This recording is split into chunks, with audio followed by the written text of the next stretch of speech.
Alright everybody, let's continue our discussion of word recognition, only this time talking about where it is in the brain other than just some ideas on the way we study word recognition. So remember, we ended the last section talking about naming, lexical decision tasks, and how it's so difficult to study this because you get different results from different tasks. We also talked about using response times, a T-scope, and eye tracking to measure this sort of thing. So now let's get into the brain. So the question really becomes, is word processing separate from this sort of overall language mechanism? So is there a specific area that appears to do word processing, or is it just all language? So we've talked about Broca's and Wernicke's throughout the semester so far, and the question just becomes, is this different somehow than the rest of our language cognitive skills? Because remember, some people don't believe that language is separate from our attentional, working memory, perceptual processes, and some people believe it's its own separate thing. So some early results suggest that diffusive form gyrus, which is in the left visual cortex, so back here towards the back of the brain, it seems to respond well to words and to pseudo words. Remember, pseudo words are words that have like one letter change, so they're still pronounceable. And that is true even when you change the visual features of the word.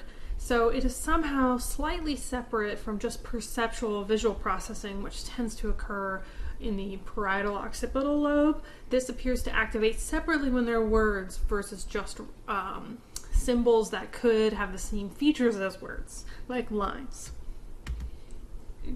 There is some question about visual recognition, though, this idea of holistic processing. So face processing also occurs in the fusiform gyrus. It's actually mainly known as the face processing area.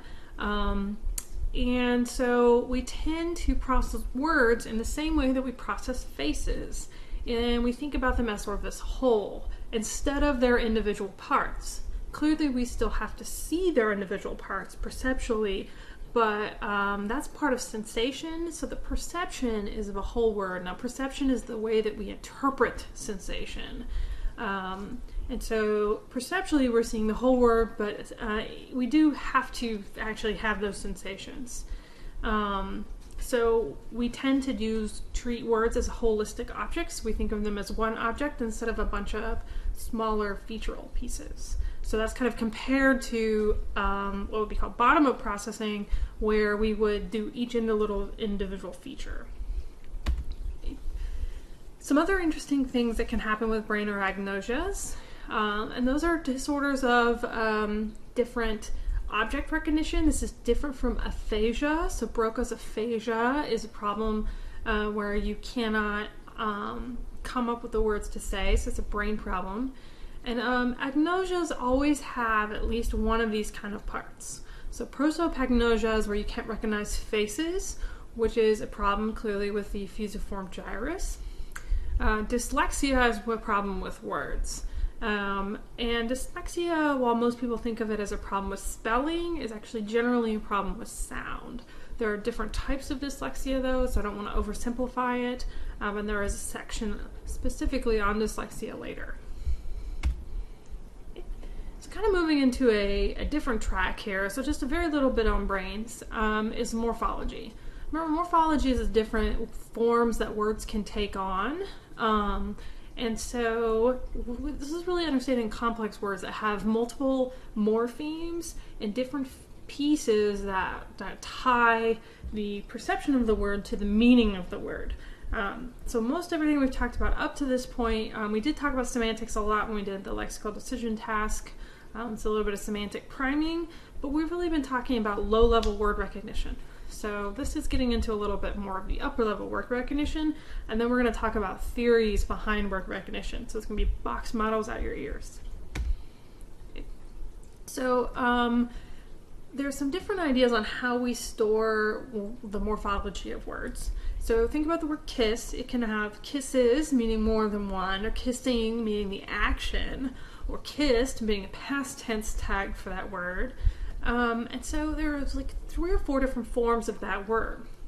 And one hypothesis is that there's a full listing for every single word. So kiss has its own listing, kisses has its listing, kissed has its listing, and that seems a bit excessive.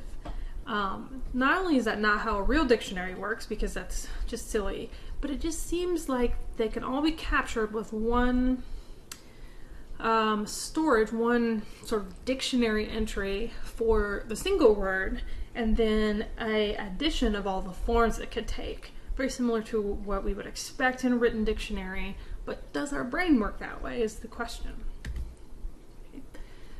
So there's this idea that's called the obligatory decomposition hypothesis, which is way too many letters. And this idea is that we have one listing for the root of the word, and then we have sort of tags for all the stems that are possible with that word. So for kiss, we could use ES for plural, we could use ED for past tense, ING for action, and I guess we could also tag it as a noun if we're talking about the band. But it's the idea that it's stored once and then there's a listing of all the different stems and the rules that go with them. We'll also store a list of exceptions. So go does not have goed. It would say, well, the exception for that one is went. And so this is called affix stripping, where to understand complex words, we strip them down to their roots. So they're a single morpheme that gets at the meaning of the root word, and then the addition of the morphemes that get at the alterations of that meaning, but it's still the same action in this particular case.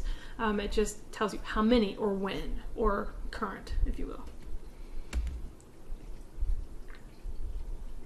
So there's a very famous model for this, and we're going to talk about this model a lot. It's called a bunch of different things, but generally the dual path hypothesis. If you've taken my memory and cognition class, we talked about this model a lot at the end of the semester. But the dual path hypothesis is that there's sort of two ways to understanding things. And this particular version for morphology is somewhere halfway between listing all of the stems in one listing and then having a listing for every single one. So this is the kind of both models. Remember I've said earlier that they have two different models, full listing hypothesis or obligatory decomposition. There's always going to be one that's both, and it's sort of halfway in between the two. So we don't list all the different versions for common words. We just kind of take a shortcut and use the obligatory decomposition, but there are some words that do have every single listing used. So how do we study that idea? Because it seems kind of complicated, and I'm not sure how you'd get at that if you were trying to suss out which model it was. So if we take a lexical decision task, we look at words with affixes or not. So kiss versus kissed. They do take longer to process if they have a extra morpheme or an extra affix. But remember, that also means they have extra letters. So is it the extra letters or is it the affix that's causing the problem? So it kind of looks like we're stripping them down to the base word, which would support the decomposition hypothesis. Another way to study this is to look at homophones, so words that sound the same but do not mean the same thing. So if you're asked for a word that has an affix and has a homophone, you have a really hard time coming up with the answer. So here's an example here. Find, like I find you a bill, or you got a fine in the past tense, versus find, to look something up. We have a lot of trouble figuring out the first one because it's actually stored, we think, as fine and ed.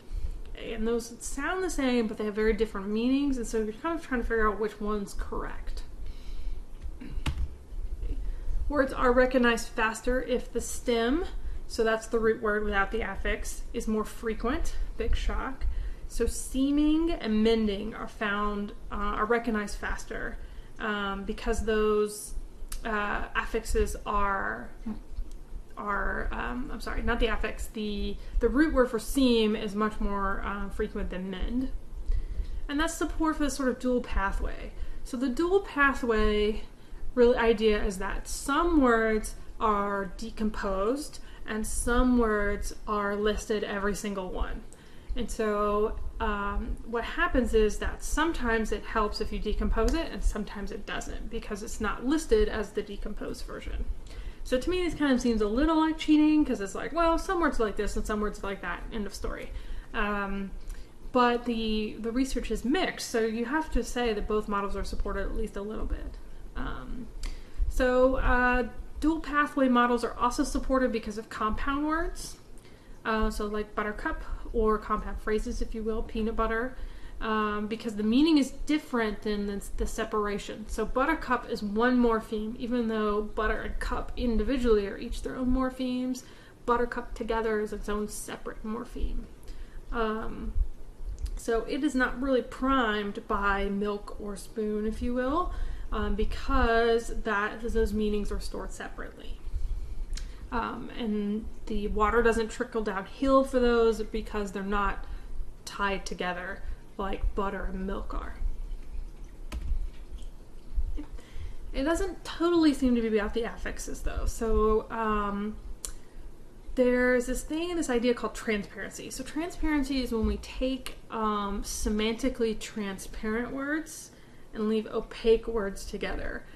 And let me see if I have an example. Yes. The idea is that we will break down some words and not others. So that's a dual path model idea. And the reason that happens is because some of them are transparent, some of them are opaque. So let's get into what that means a little better with some examples. Phonologically transparent words are things that sound the same. So friend, friendly sound the same, so they're transparent. This sound doesn't change when you add that affix. So sign to signal would be one that changes, because you recognize that the G there is different. Semantically transparent words is the meaning is obvious from its parts. The meaning is changing when we add those morphemes, but it's not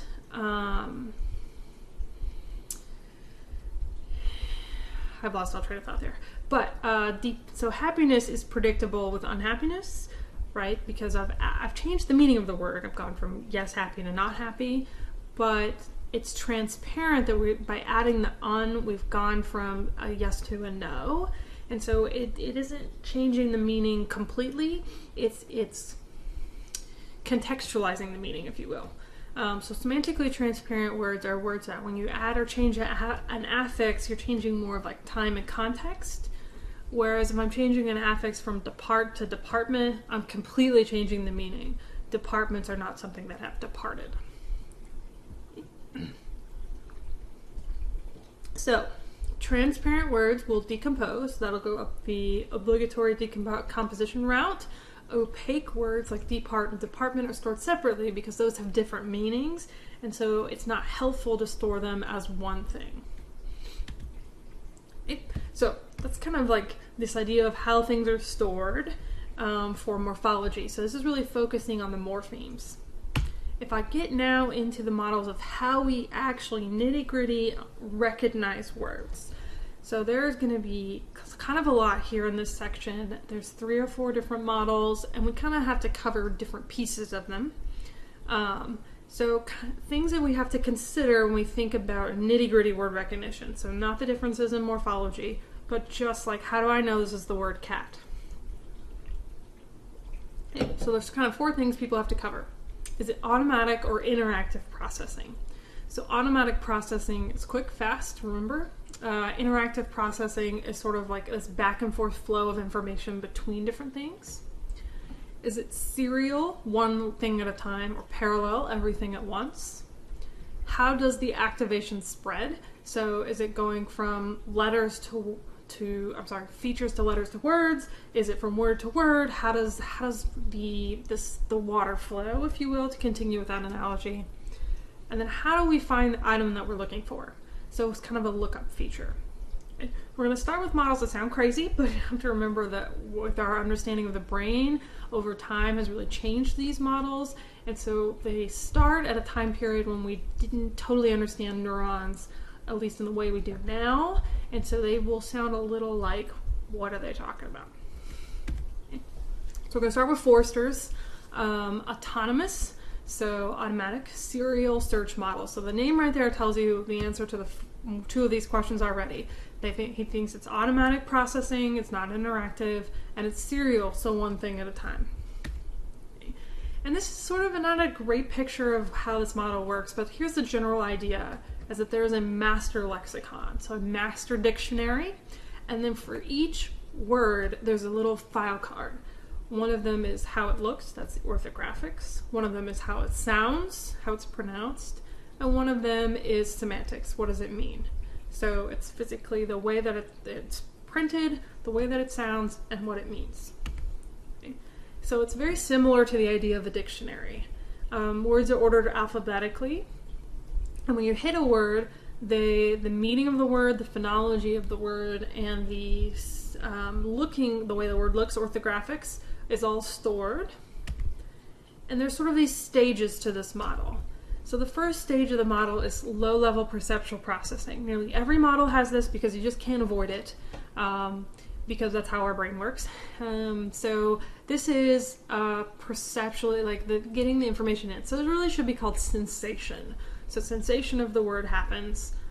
To get to perception, our understanding of the word, we will look through the lexicon in a serial search. So sort of like scanning the dictionary. Until we hit the access file for that word. Those files are modality specific, meaning the way it looks, the way it sounds, or its semantic meaning.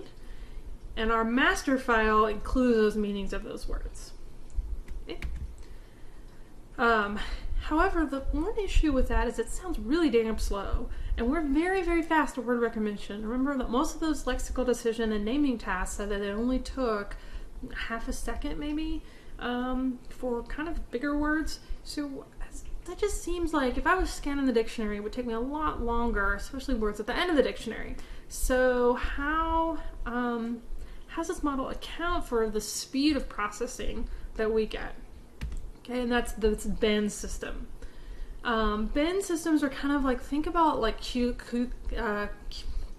look-up cards at the library. I know many of you probably do not remember these old Ben systems where you pull out a card and flip through to find the book you're looking for. Now it's all on the internet. But the idea is that we have these like little separate bins for each letter, or maybe each like CAs over here. So if you've ever kind of tried to sort something alphabetically, anytime you've made those little like separate stacks for different pieces of the alphabet, that's the idea. Our access files, our master file is stored in separate bins based on syllable or first few letter. And then within the bins, it's no longer alphabetical. So this here, circle this. This is really important. This was a change in the model later where he said, well, it's not really alphabetical because our brain's too lazy for that. Instead, it's stored by frequency. So the most frequent words in a bin are stored at the top. And that explains speed a lot better than saying, well, we just accessed its separate little bin. Okay, so this bin idea is really used to explain the speed, and this piece is super important. So within bin, they're separated by frequency. So there is some support for the model, otherwise it wouldn't have gotten this far. So frequency does cause priming, we've talked about that a lot. Our search does appear to be automatic, so we've talked about automatic word recognition with the Stroop task. And that the way that the repetition priming is explained is when you repeatedly show a person the word, it moves up in the bin because you're increasing its frequency.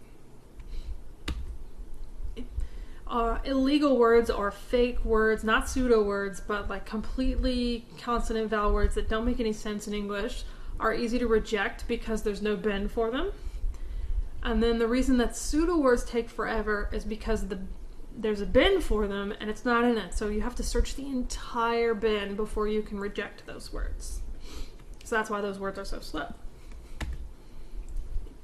This idea of a rank hypothesis, the relative frequency of a word, relative frequency of our words is more important. And so that's just showing that frequency is so important, so bins are organized by frequency because we can't ignore its impact on word recognition, since words that are more frequent are recognized faster. So, word recognition is so quick. How could it possibly be serial, one thing at a time? So that's one thing this model doesn't really explain very well. It's just the speed at which we do things and how it's possibly one word at a time.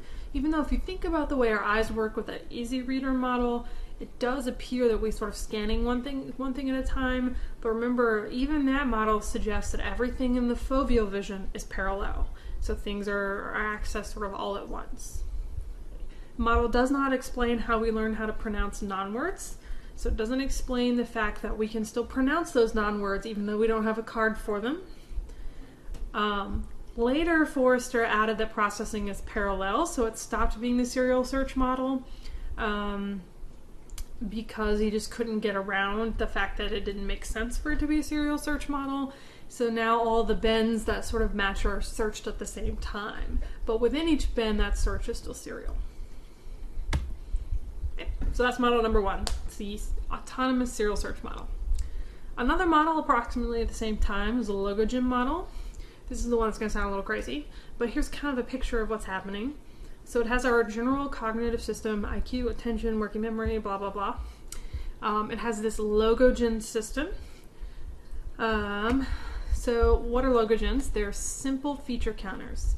So this model instead is focusing more on the visual process of word recognition. And so what it says is like we have these squiggles that are clearly words. So how do we recognize that the squiggle is this word?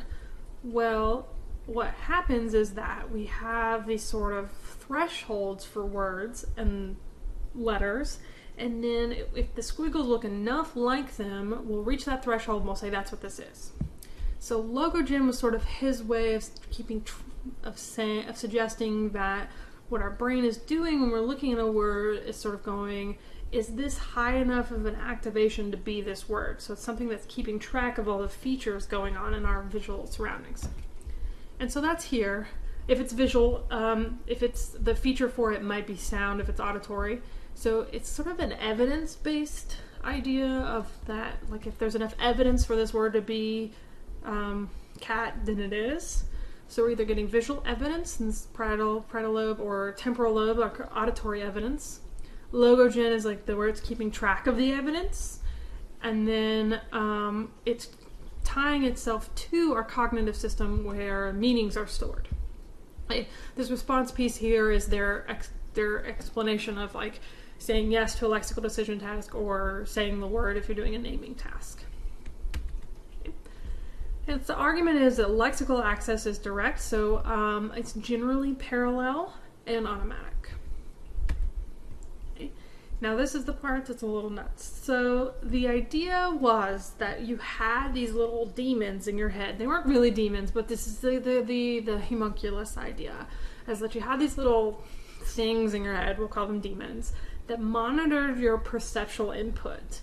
So it's sort of like this little dude in your head that's going, ooh, there's a C shape. It's either a C or an S. So we've got a curve. Okay, we've got a straight line, and it's keeping track. It's sort of like keeping a clicker track. And then the more evidence there was for a particular feature, the more the demon shouted.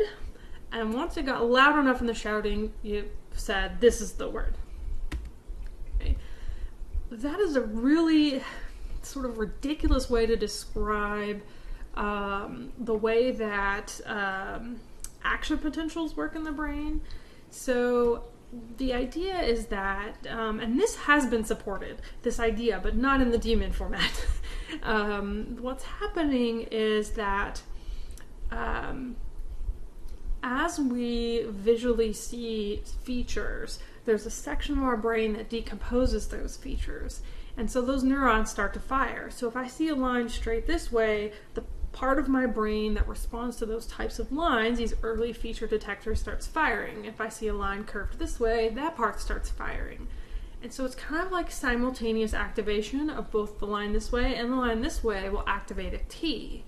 And then if I get enough evidence for T, Then some other letters start to come into play, and so I've got evidence for an A and a T. So all the words that have A and a T in them are activated. And slowly, as evidence builds, other words are dropped off. So essentially, it's kind of this idea of like you're uncovering something, and so as you get more and more information, possible candidates become null. It's very similar to the way that action potentials work. So once you hit a certain threshold for a word, they will fire and you'll recognize the word. But this sort of demon shouting thing was an early way to try to describe that idea of thresholds, and with enough information we can recognize words. However, this model doesn't really distinguish between contextual information, if you're reading, and just straight perceptual information. But we know that they both help in recognition, so it doesn't totally cover this idea of priming. It did argue that more frequent items would have lower thresholds, so frequency would lower the threshold for a word. And non-words are sort of rejected if, after a time, no demon is shouting loud enough. Okay. So some original problems. The original model had the same logogen, or the same feature counter priming thingy, for every type of modality. So orthographic priming, semantic priming, acoustic, like hearing, phonology, like all of that was stored in the same way. But not all things are created equal in the brain, and so priming is not equal, as we've seen, and this model didn't explain that very well.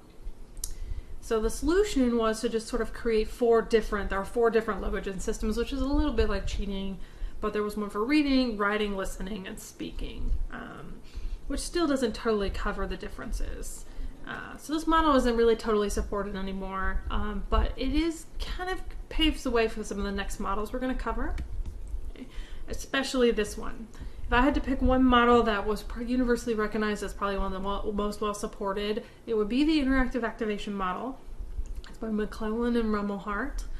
And this is a neural net model. So this is really embracing the idea of here's how we think this works in the brain, and how can I translate that into what's called a bubble model. What happens is we have these early feature detectors, and we know this is true in the brain for all kinds of different studies, but we have a section that covers these small features.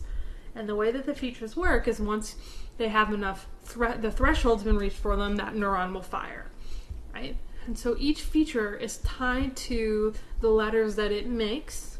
And so as this straight arrow fires, I'm going to get activation for A, T, G, and S in this model. Because, I'm sorry, not the S. I would get activation for the S, sorry. The model's hard to read, but some of them are positive and some of them are negative.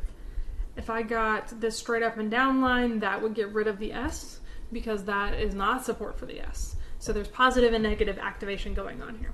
But low-level feature detectors that feed into the letter detectors, which then feed into word detectors. So it's actually a very similar idea to this logogen model, in that we have features feeding into letters, feeding into words, and as things are sort of rejected because they don't include that letter or something, they drop off in activation, but as we get more and more evidence, words will get selected. It's called interactive because as information comes up from the bottom, information from the top also comes down, in the sense that if I have an A, I can no longer have the word time, and so the activation flows back and forth. The other two models are not interactive. The activation is only one way. The activation spreads from top to bottom, but also can come back down. This is a parallel processing model. Sometimes it's called parallel distributed processing, or PDP. And so this model is actually automatic spreading activation, it's interactive, and it's parallel. Okay. And it really was designed to investigate word superiority. So word superiority is this idea that we like holistic processing. So even though the letter here in the middle is the same for both words perceptually, so at the bottom of this model here, those inputs are exactly the same. But what it comes up with is an H in one of them and an A in the other. And so trying to explain why that happens, even though perceptual process is exactly the same, is difficult. Because what's going on is the context of the other letters is what's providing that activation. So with just a little bit of activation, I'm sort of stuck with, is an H or an A? It's just not complete. Like, which one is it? The activation from the top blows back down and says the only possible combination for C something T, given what you have, is an A, not an H. So no H. So it'll sort of tamper down the H because it doesn't make sense in context. And so the model is really good at explaining why we see V on the first line and cat on the second line. So the way this works, and I've kind of already explained this, but here's the slide. So it has an input level of visual features. It has a letter level, and then a word level. Connections between the levels are excitatory, meaning that the more evidence, it's positive, yes, this is it, or inhibitory, which is negative, so nope, not it. And each unit is connected to every other single unit, so they can inhibit them or they can excite them given what's happening. So anytime you have a curved sequence, it will automatically be negative towards straight, letters that are straight. So when a unit is activated, it sends activation in parallel, so all at once, to everything it's connected to. That will increase the evidence for some and decrease others. Anything that increases on, like, let's say the letter level will decrease other letters, so they're like actively blocking each other out. So this is that demon shouting idea. And then the activation flows up and down. So anytime I have activation for words with T in them, it'll automatically try to disqualify words without T in them. So of course there's a model in the middle. It's called the hybrid model. So hybrid model is a combination of this connectionist idea. Connectionism and interactive activation are the same thing. And these logogen models. But connectionism and logogen are really like just different forms of each other. The connectionism is much more well defined. We can mathematically model it. Logogen just sounds nuts because of all the demon shouting stuff. And so it's trying to combine this serial search model and this connectionist model together and see what we can come up with. Okay. So the way a hybrid model works of both of these together is that we have these perceptual processes that generate what our possible options are. So that's like the lower level features to the letters. We have context processes that generate possible options, and those options are ordered by frequency, and then they're checked against each other. But the serial part, that part's in parallel. So I got sensation going on, and then I've got semantics going on, and we're trying to line them up together.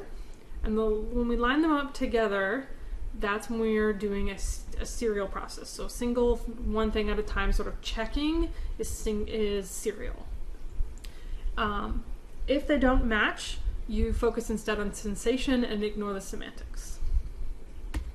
Okay, so all that taken together is sort of 4 different ideas of word recognition at the very basic level. I would argue that interactive activation is the best one that we have. It is the sort of starting point for a lot of models that we're going to talk about later in the semester. This hybrid model is not a bad idea. It's trying to explain why some things are slow and some things are fast, but mostly it's about interactive activation. Okay, one more quick break and we'll do the last section on lexical ambiguity because it's a little kind of pretty different from what we're covering now.